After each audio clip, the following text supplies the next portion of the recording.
I'm here unfortunately without my co-host today. He has a lot of stuff to do at his job, so I'll be alone today. But the joke is that he doesn't know English, so,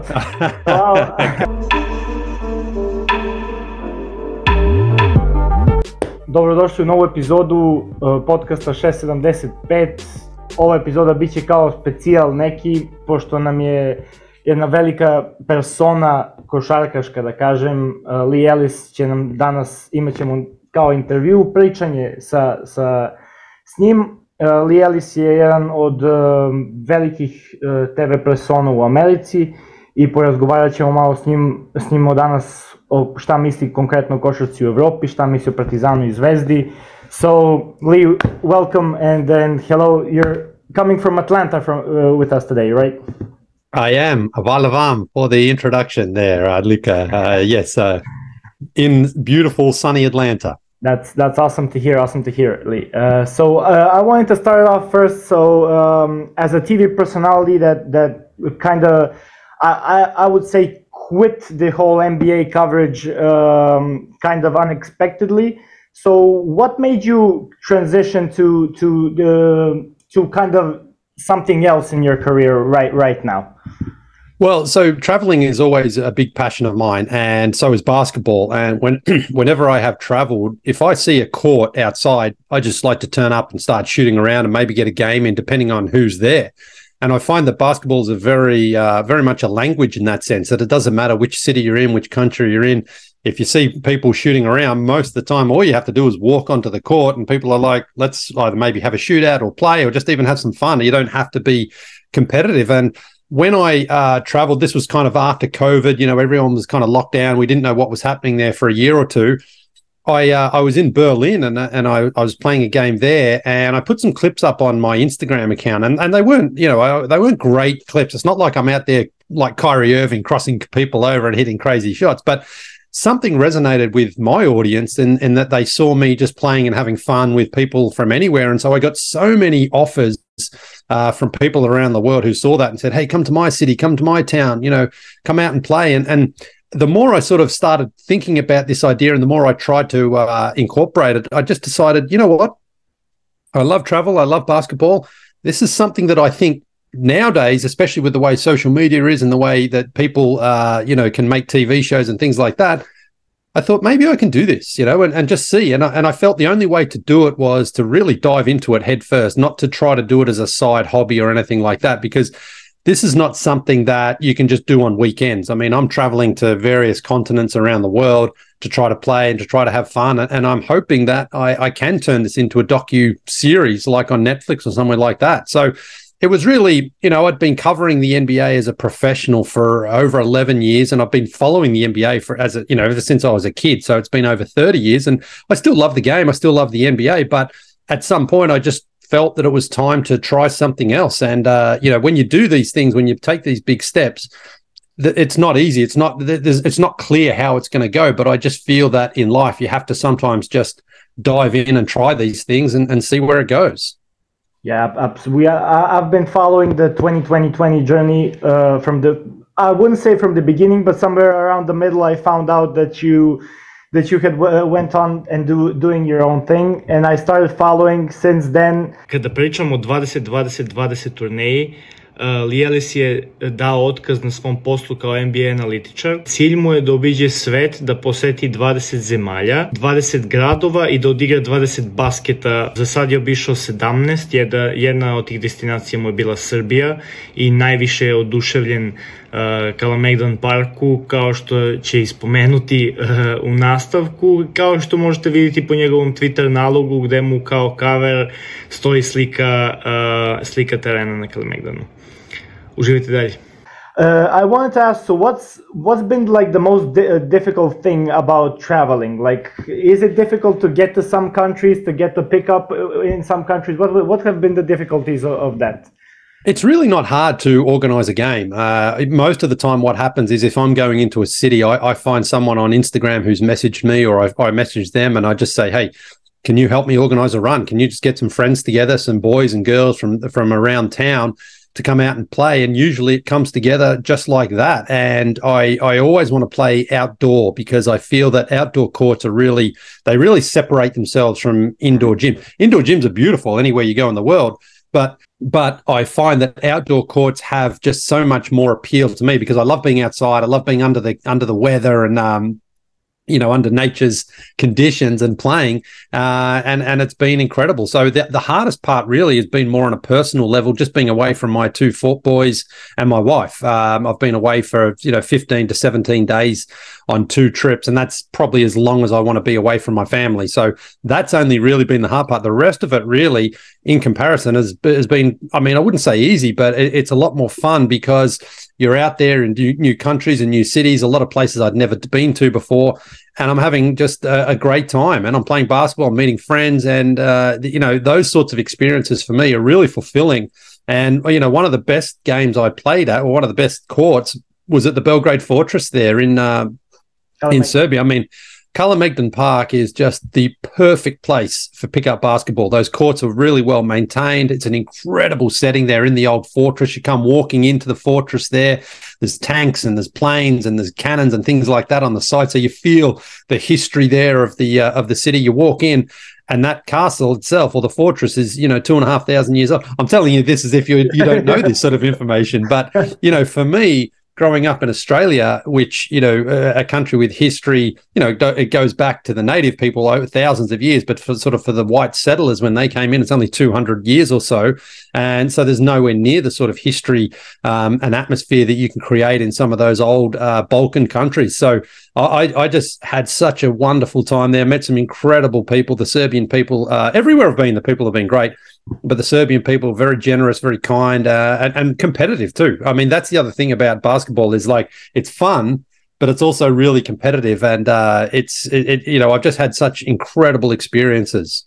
Yeah, exactly. As you mentioned, competitiveness, we especially Balkans people hate to lose, even if it's like a regular pickup 3-on-3, we hate losing. Yeah.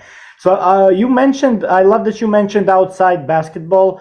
So what's your current view kind of on the 3x3 revolution that's happening? I think it's happening more in the rest of the world than in the USA.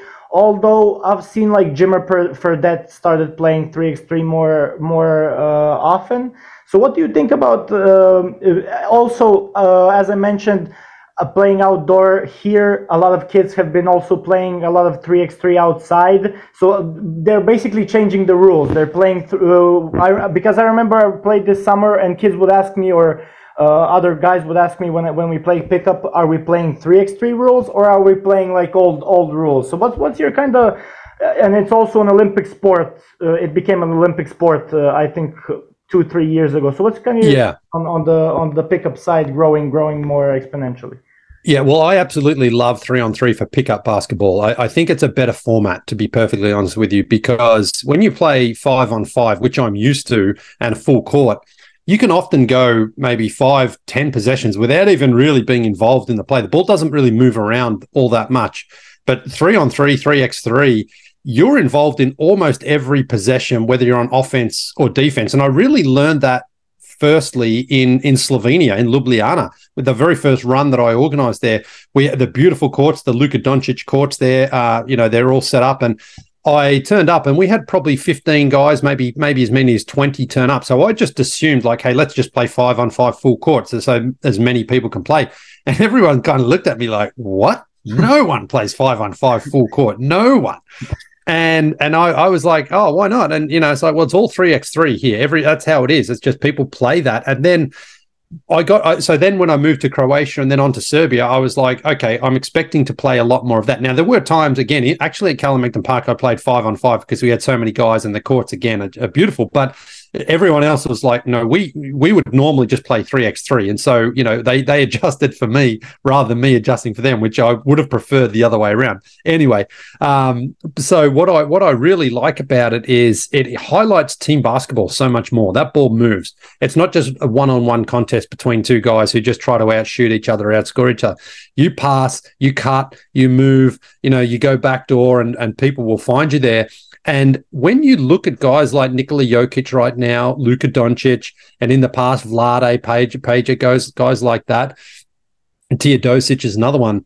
These guys are all really creative passers. And I think it comes back to the fact of Balkans basketball is so much more about that ball movement. And I think so it's no surprise when you see Nikola Jokic throw some incredible passes or even just tap passes, just like the ball's in the air. It's almost like he's playing handball or volleyball and he just pokes it and it goes to the right player.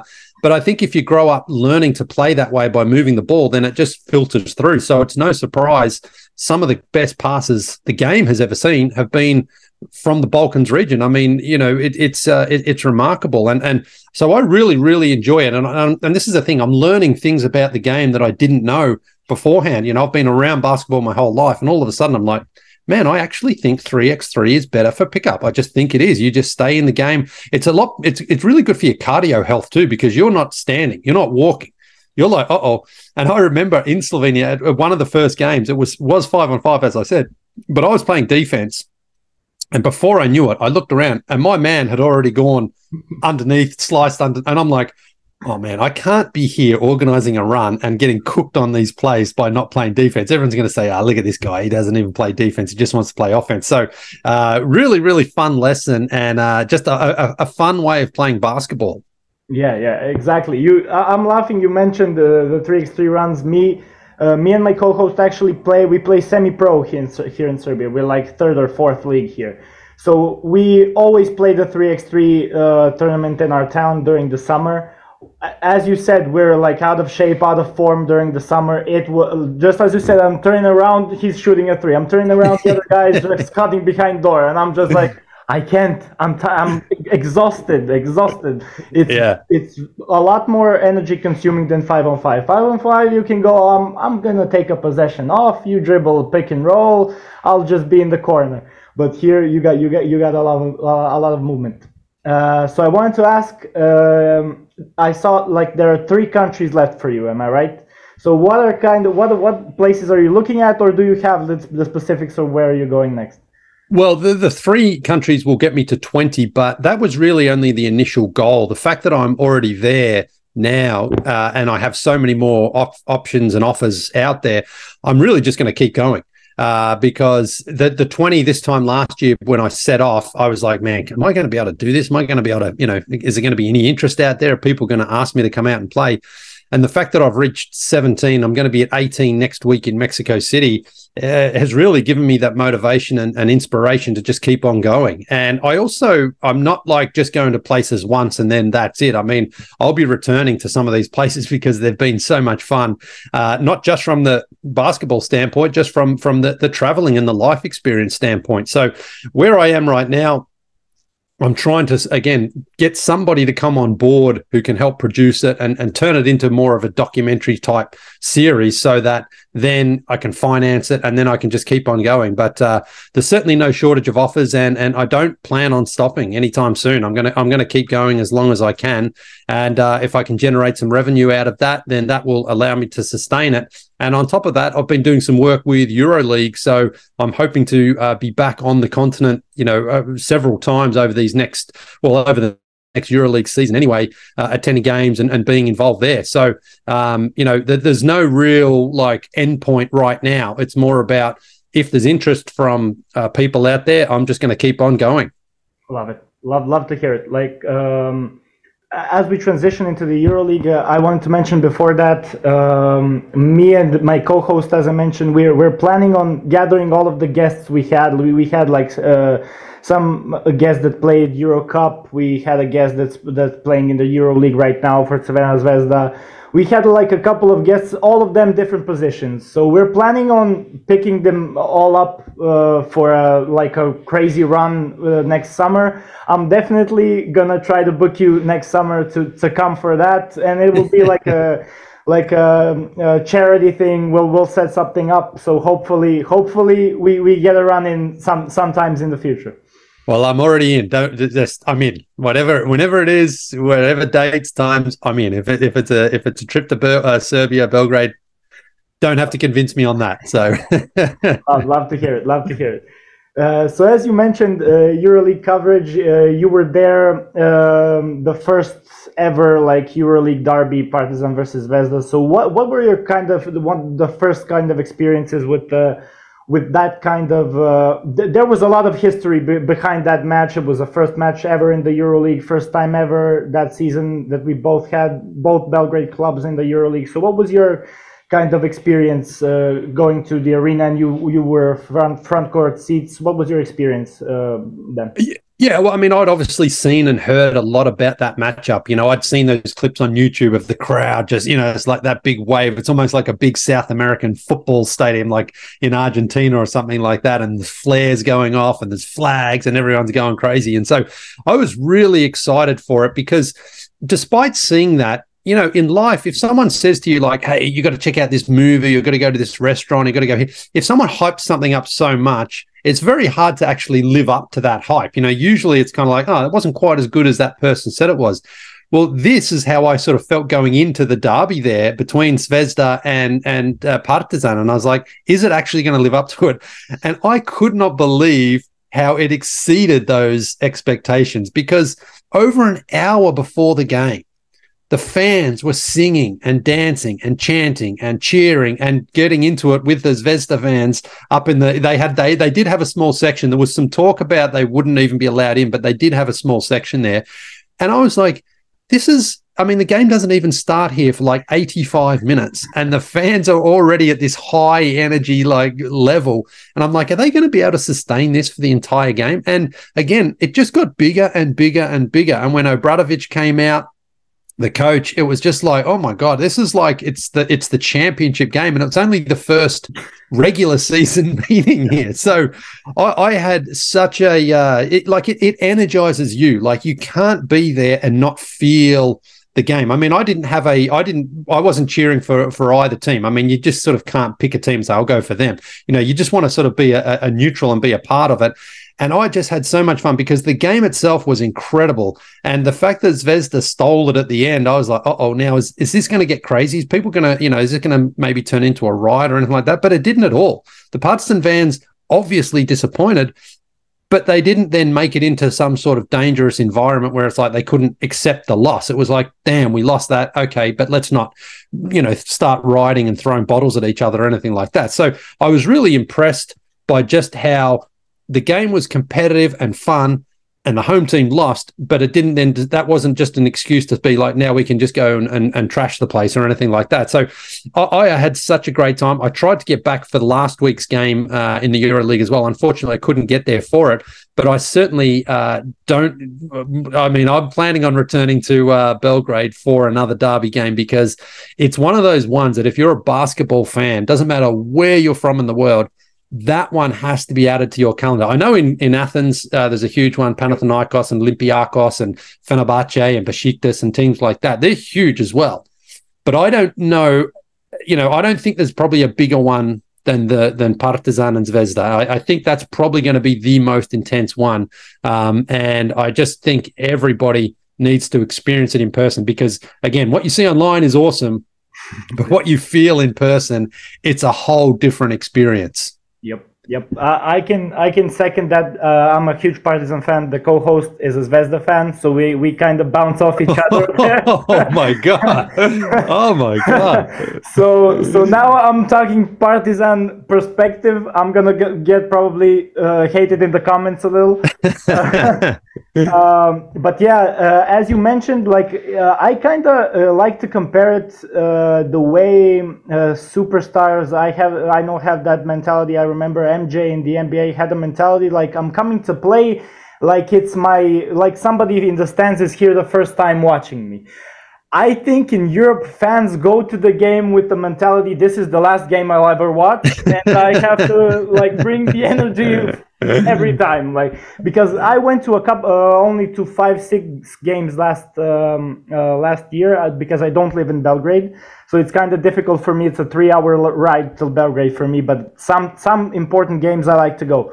So it's always the same hype. Like your entire day, you're hyped just to go to the game and to feel that energy. And I get a feeling that also players eat off that energy, and it also helps a lot with the players and to get energetic for the game. But the one thing you covered the derby I remember, but I wanted to ask, so what's kind of your opinion on the EuroLeague's media coverage? I feel that it's lacking and that it could be much better and get people much more interested. They're only getting to that point of better marketing right now. I've noticed this season plenty of YouTube clips, plenty of Instagram clips and stuff like that. But from the other side, you watch the NBA and that whole marketing perspective is on another level. But what's your kind of opinion? Will the EuroLeague get to a better? No, I'm not going to compare it to the NBA level, but a bit better level, so it can get like more people, more audience in the stands involved. Yeah, well, I think it has to sort of start with that showing how, the Belgrade derby there is intense, but there are other derbies just as intense. And again, you've got different cities and different cultures, different backgrounds, music and food and things like that, which all bring together when you have two teams from the same country really competing against each other. So I think that's what EuroLeague should do. And I agree. I think I'm actually starting to see a lot more marketing, a lot more promotion out there to get people's eyes and ears onto the league, because it's great basketball. I mean, it really is. I mean, look, it's not the NBA and it's never going to be the same standard as the NBA, but it's not far behind. And a lot of the players are either ex-NBA or have had some time in the NBA and have been, really good players throughout their career. So the standard is good. The cities are good. The fans, the most important thing is the fans really care. And I think that's what it's all about. Like, I was at the Final Four in Kaunas earlier this year. Olympiacos were there, Real, Barcelona, and who was the last team? Tel Aviv, I think. Monaco. Oh, the Monaco, that's right, yeah.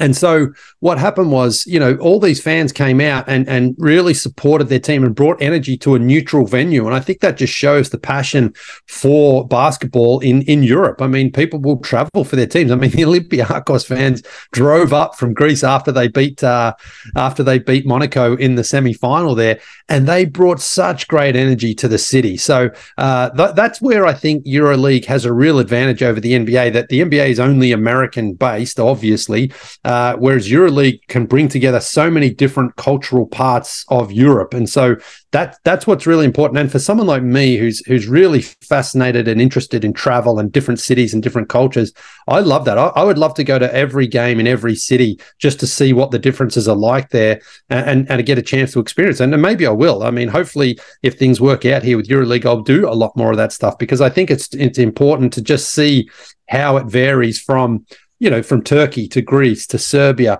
It'd be great if we can get some Croatian teams back in the EuroLeague as well. I mean, Croatia, for me, was probably the first Balkan team that I realized about back in, of course, 1992 when they made the gold medal game there against Team USA. So I'm a little surprised that they're not as powerful anymore, but I think it'd be great to have, again, more representation there. So this is, it's really exciting for me, because throughout my whole life, like I say, I've been following basketball and following the NBA, and now I've taken on this new role and this new sort of career, and I'm learning and loving and understanding more about basketball around the world, and it's really, really fascinating.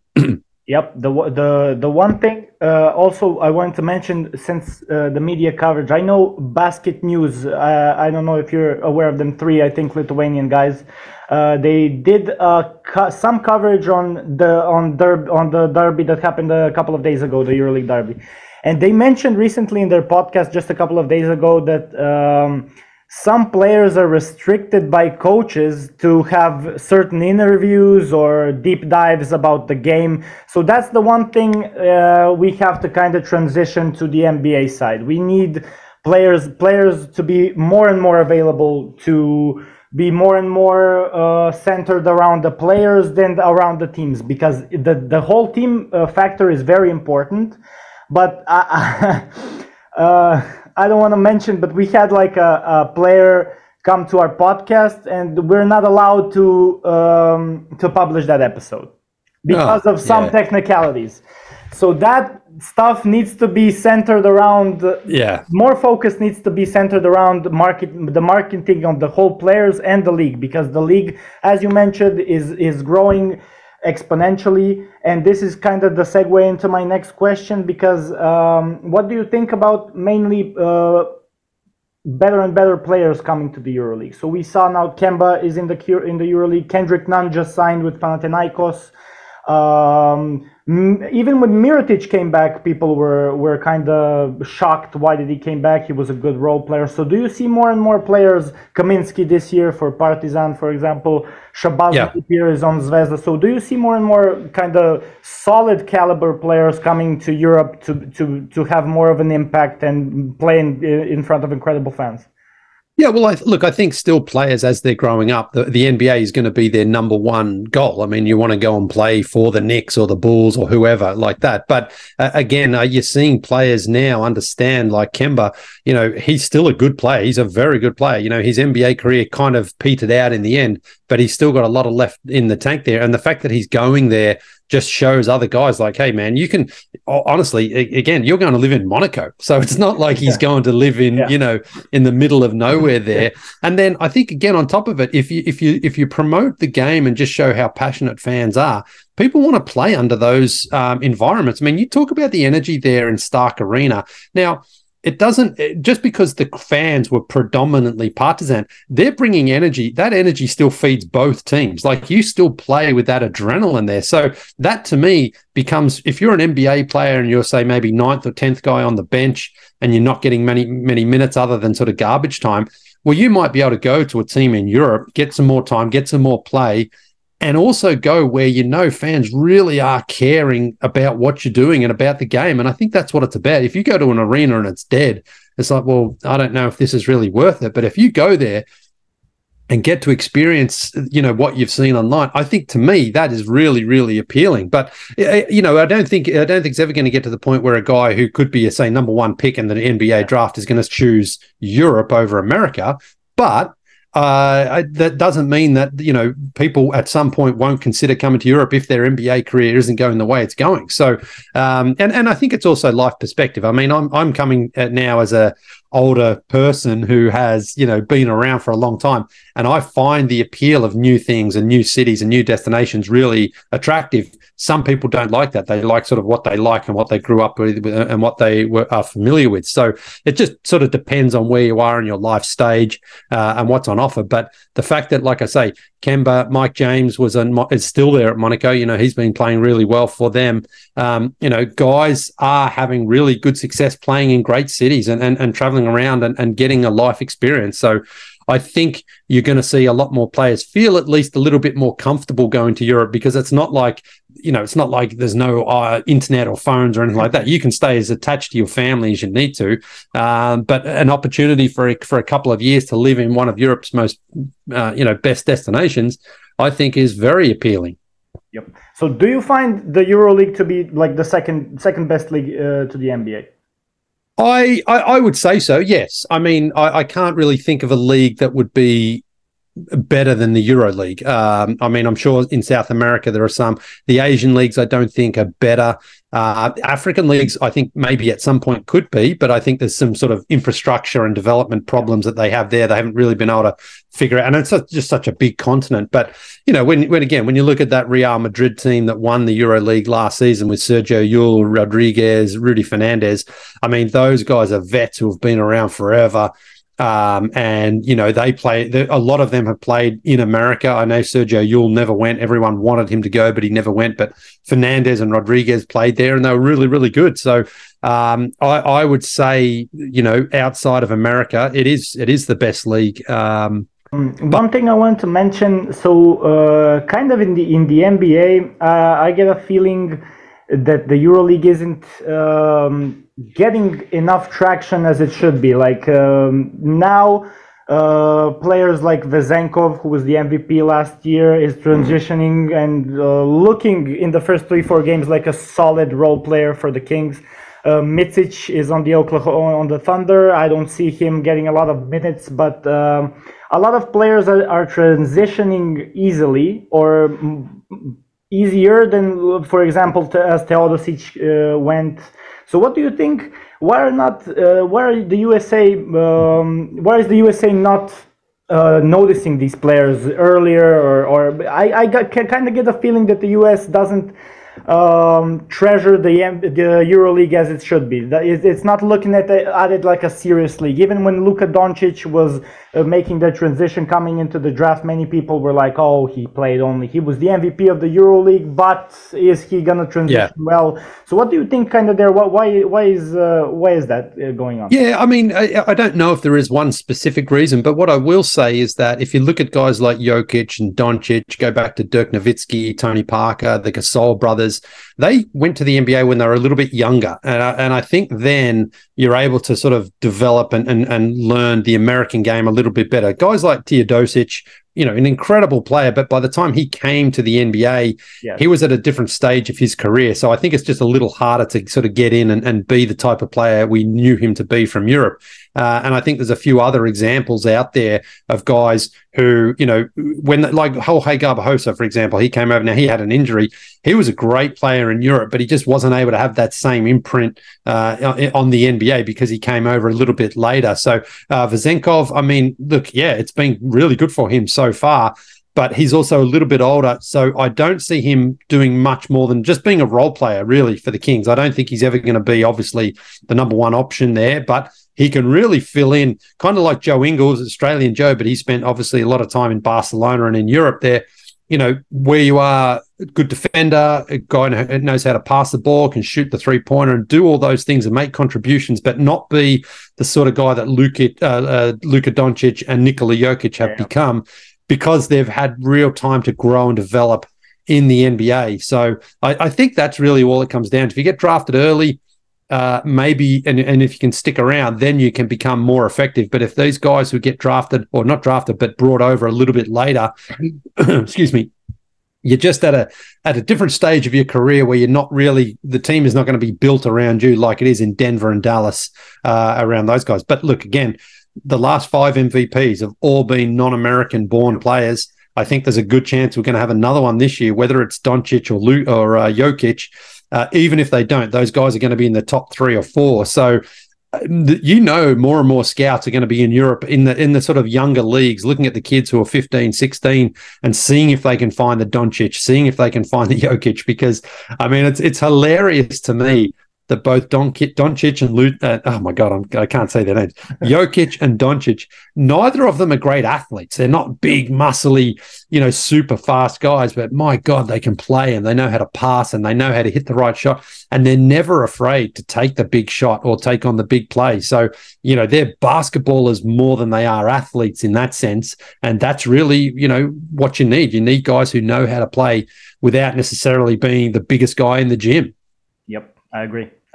As you mentioned, the slow pace of both Jokic and Doncic, we're now getting another talent with a similar kind of pace. Me and my co-host love him, pump him out the most. He's also from the same, I should say, basketball academy of Jokic and Jovic, the mega Visura. So Nikola Topic. So he's another up and coming, something of a Wagner that's playing in Oklahoma, but with the vision of a younger Teodosic, like a nice mix. So we're pumping him up to be a top 10 prospect, because he really is looking like a top 10 prospect. Before the Derby game, Partizan played them in the ABA League and they lost. Partizan lost to them by 1 point. It was an unlucky loss, but he had a big influence, over 20 points, 10 assists a game. So he has been really good. So seeing all of these young prospects, do you think Europe, and also you mentioned the MVPs, do you think Europe will continue on growing and producing as many NBA players as they are right now?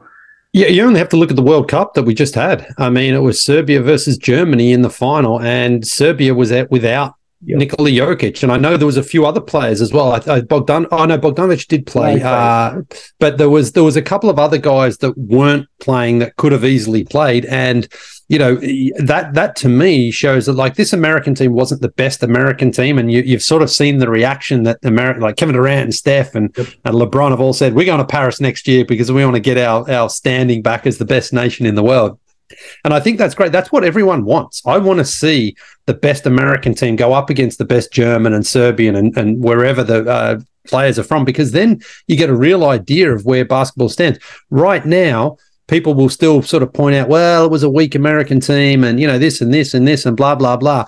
So if the best players are going, then we can finally figure out, like, okay, who is the best nation in the world? America should win next year if all those players go.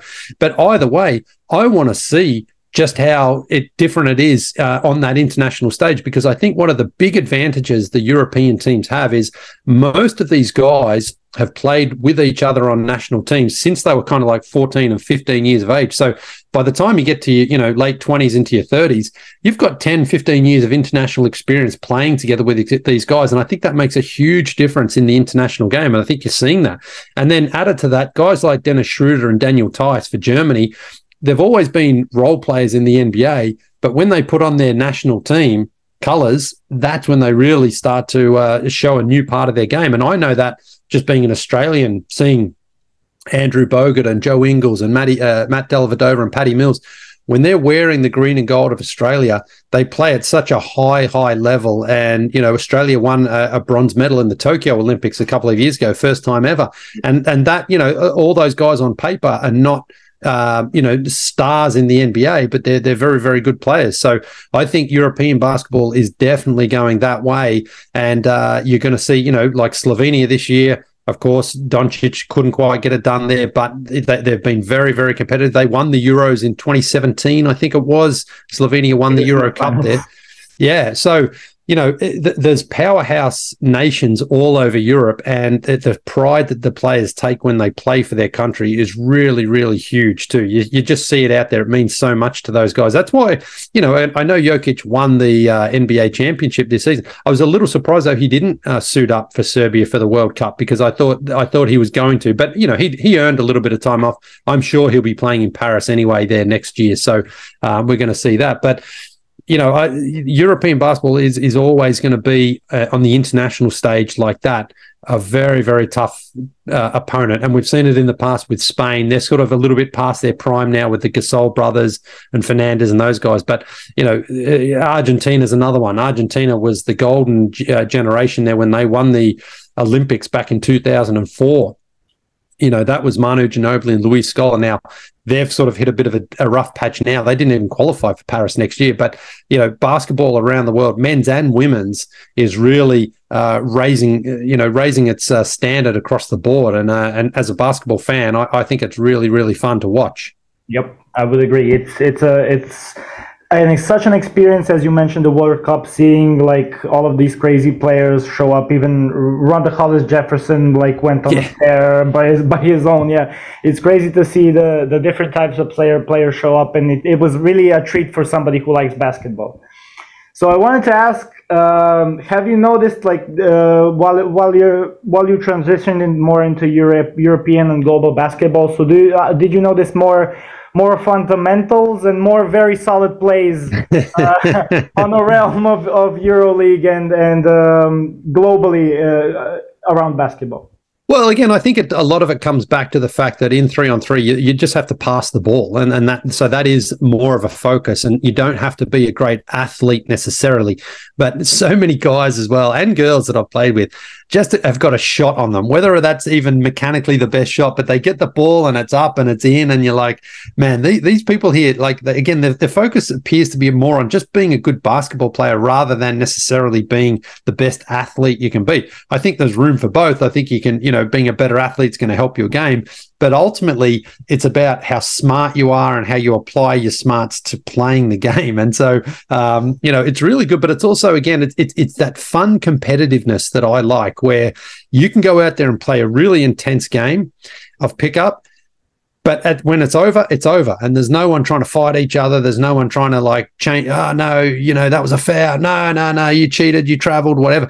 People can accept a loss, and then you just play again. And then after the game, it's like, hey, let's go and have a beer and or some rakia and enjoy ourselves, And that to me is what basketball has always been in my life. It's like a social interaction as much as it is a game. And so when I'm in these cities, you play basketball as a bit of an icebreaker, and then afterwards you get to learn a little bit about each other. And so you talk about your histories and your past and your how you are, the way you are, and what you learn and what you know about countries. And it's just such an eye-opening experience for me, because traveling does that to you. It's an incredible learning opportunity.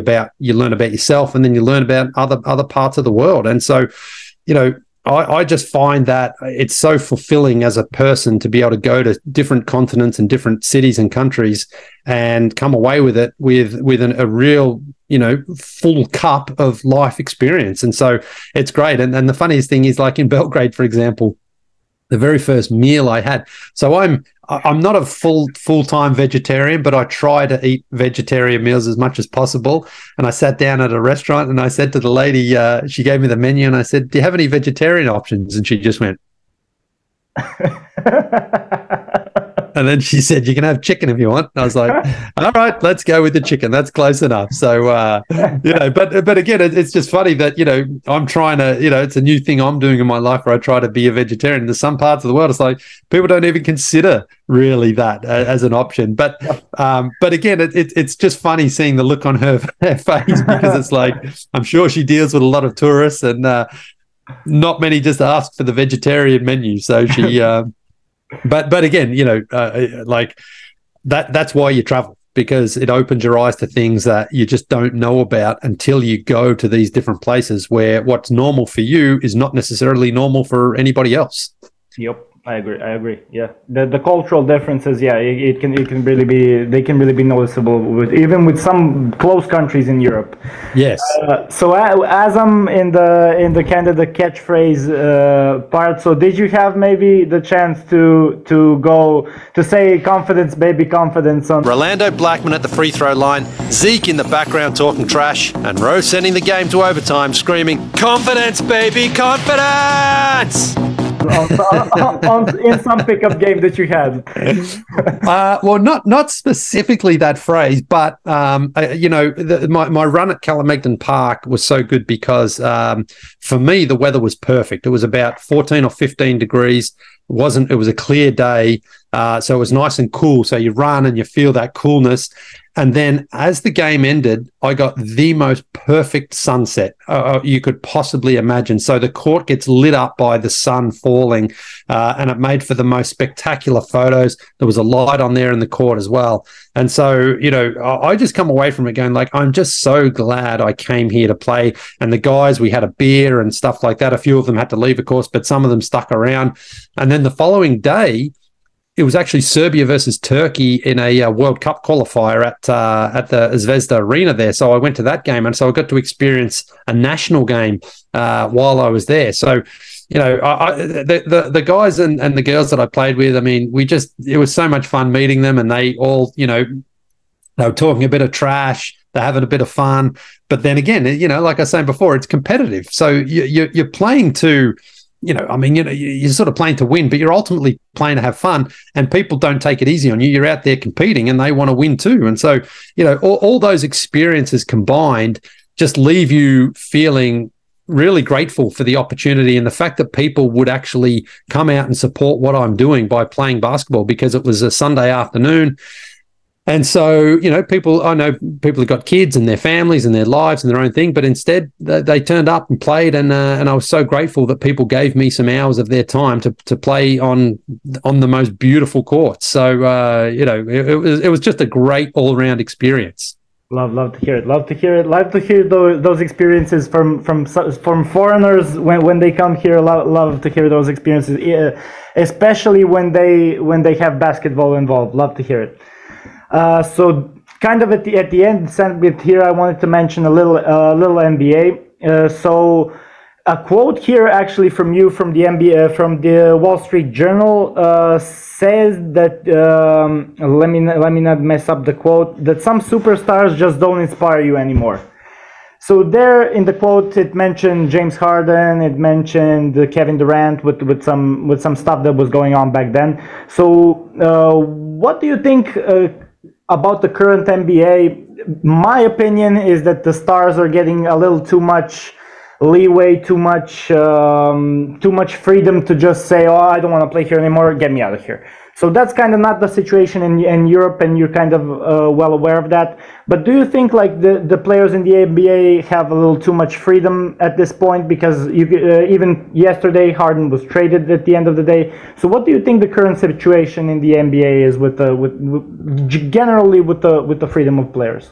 Well, I think it comes back to, like, I'm a fan at the end of the day. And so if I spend my money and I turn up to an arena and I look over and I see the guy who I wanted to see just sitting on the sideline not playing, then you're like, well, what am I spending my money on? You know, like if the guy's injured, obviously you don't expect them to play if they've got an injury that they can't play through. But it just feels like this load management got to a bit of a point where it was like, I mean, we've already seen Jimmy Butler take games off this season already. I mean, he couldn't even get to the first weekend. Now, again, he's a veteran guy. He was in the finals, sure.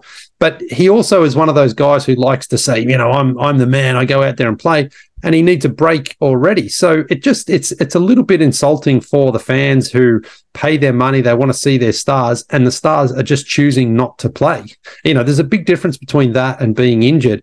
And I also feel that, you know, with so many games on, as a fan, it's hard to sort of keep up. So I think the NBA, the best thing they could do is actually reduce the season. They're never going to do it, but I just think fewer games increases the importance of each game, and then the players are more,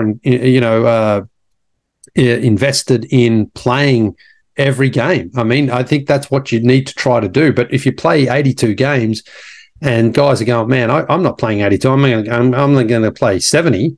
Then you're just, you know, choosing to sit out. And again, it comes back to that experience in the Stark Arena there.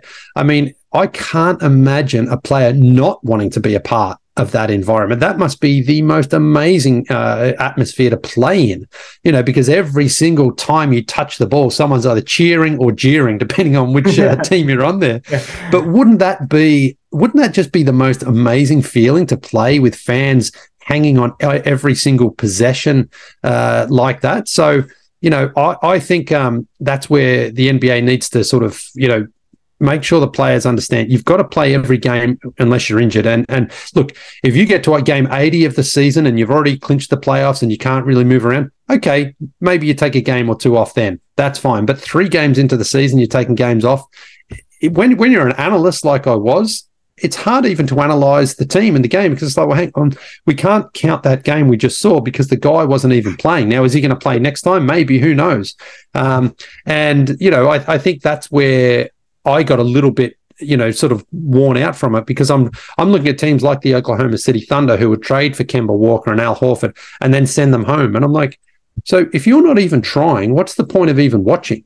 You know, if you're trying to just get the high draft pick and you're tanking your season away 4 or 5 games into the season, it's like, well, I'm not watching then. If you're not even trying, I'm not watching. So I just haven't felt that with my short time covering Europe, that anyone is like, whatever, I don't care, I don't want to play. I mean, I was in Istanbul, as I said, in Kaunas in Lithuania, and if you get an opportunity to play for one of those teams, you want to be on the court as much as possible. You're not like, nah, I'm not going to play against FS tonight if I'm Fenerbahce. It's like, man, you've got a chance to beat your rival, beat your opponent, knock them out of playoff contention while securing your own playoffs in the EuroLeague. I mean, that to me is when there's real stakes in the game. And when the stakes in the game, the players are invested. And if the players and the fans are invested, the atmosphere is really something special to be a part of.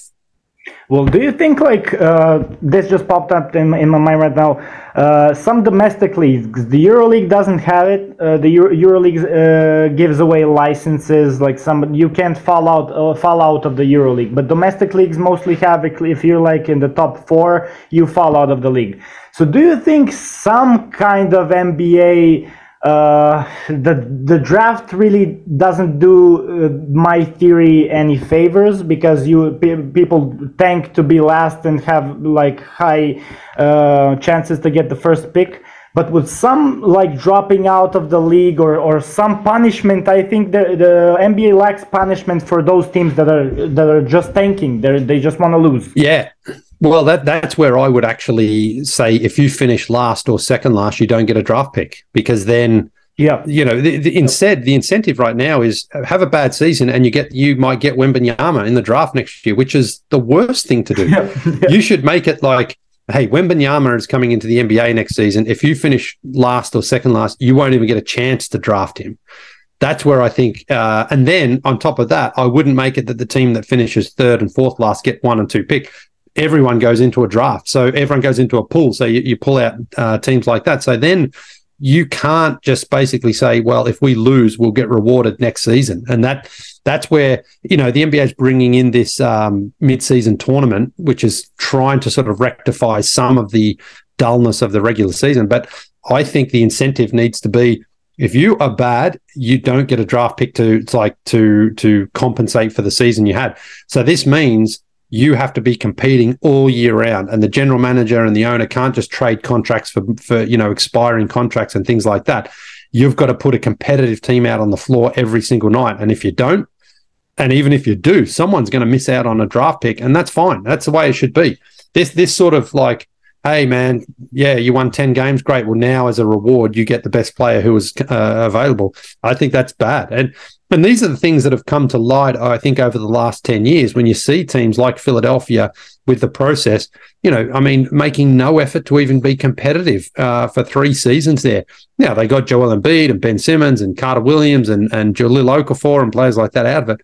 But ultimately, you're robbing your own fans by having them pay to become season ticket holders and things like that, but you're putting out a product on the floor that is completely not interested in winning, and I think that's bad. So I would change it if I was the NBA, but again, they're not those sorts of things seem to me completely off the table in terms of how they're going to revolutionize the league. Instead, they try these Mickey Mouse things like the like the cup here. Yep. That again, what's the prize? It's money. Okay, well, you're giving millionaires more money. Like, who cares? What does the fan get out of that?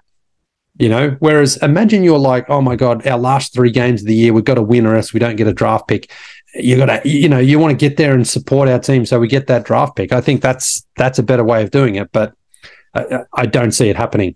As you mentioned, the support to your team who is last, that kind of stuff happens here in domestic leagues, even in basketball. And I can tell you, even in football, if you're last and if you're in contention to stay in the league, you're going to get most support than ever. Like, you're going to get people are going to fill the stands just for you to stay in the league. And if you're first, if you have like intentions on winning the title, you're also getting more people to the table and into the arena.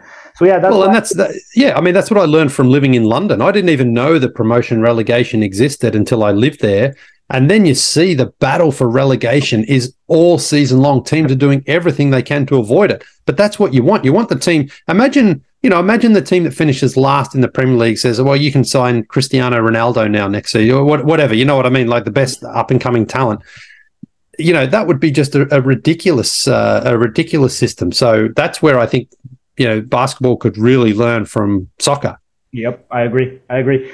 And kind of the last little epilogue I want to get out of you is you've had a shooting competition against Steph Curry. So I just kind of wanted to know firsthand what was it like to have that impression in person, like go head to head with I would call him a top 10 player, like ever.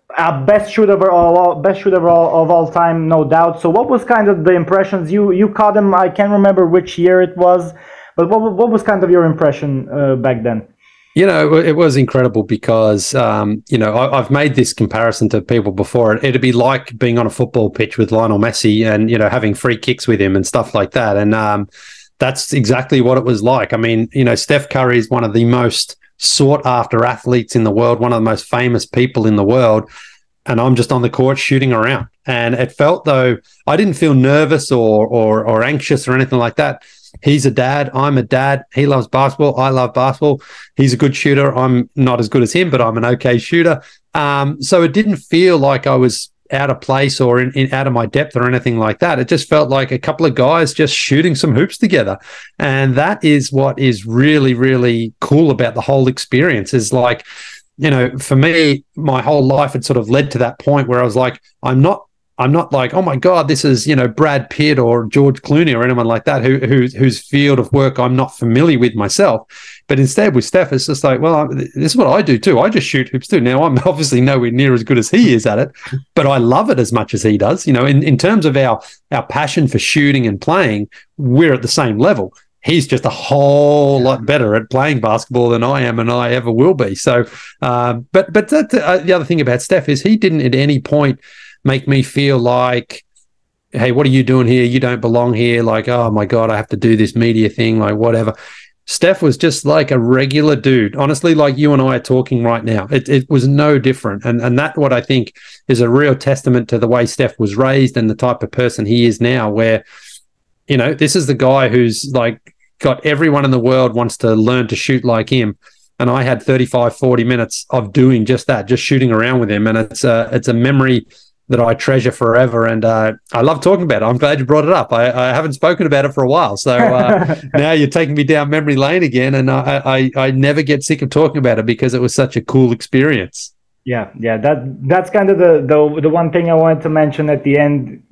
He looks like a kind of very down-to-earth guy. He looks like a very, very chill person. And he's a lot of people love him in Serbia in comparison to some other superstars just because of the shooting. He's because you think, oh, anybody can do this. Like I'm much more relatable to him than to LeBron or to somebody dunking Anthony Edwards.